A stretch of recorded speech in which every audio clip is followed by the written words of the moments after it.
This is number 3 in my top 10 probate cases in 2025 in the state of Florida. This is the case of Holguin versus Holguin Lourido out of the Miami-Dade County Court. This is the 3rd District Court of Appeals.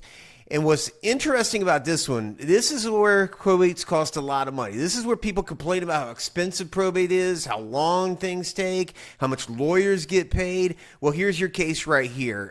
The first thing that I find as I look at this is when an appellate opinion starts with the word or the sentence that this is a long and convoluted litigation history, that gets your attention. The case, the trial court case, starts in 2020. So here we are almost in 2026. This thing's been going on for 5 years already. But it's not just that the litigation had a convoluted and tortured history. Apparently the two little lovebirds, Mary and Rodrigo, had a convoluted history because apparently these guys, it says, attempted to marry a second time, attempted to marry a third time. There were apparently some problems with they couldn't get married the second or the third time because they was already married to somebody else at the time.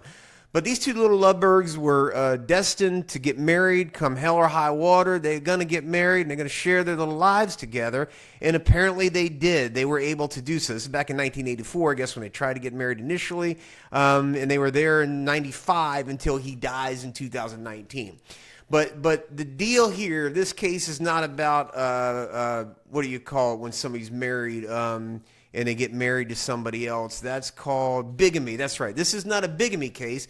This is about will and a prenuptial agreement. So apparently, when these little lovebirds got finally around to getting married, somebody had the good sense to have a prenuptial agreement, a contemplated marriage agreement.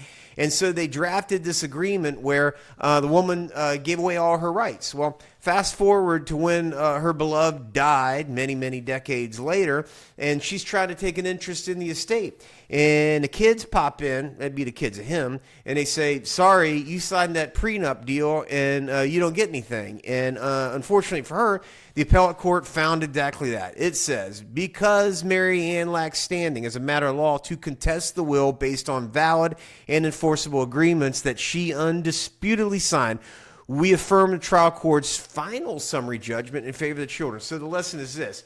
If you get married, you sign a prenup, postnup, that has dramatic effects on what happens to your life down the line. I think there's a lot of folks out there might have signed prenup, postnup, whatever, not understanding what's going to happen decades into the future. And for those folks that are married, time to really consider that. Because I get it, some people get married, and maybe it's good advice to sign a prenup, postnup early on. But when the marriage gets seasoned, obviously these folks are together for a long, long time, it's probably an opportunity for folks to take a second look at those things and decide, hey, let's rip up that prenup, postnup. Let's make sure that this spouse that's been with me for decades now is taken care of. Let's do away with that prenup restriction that exists.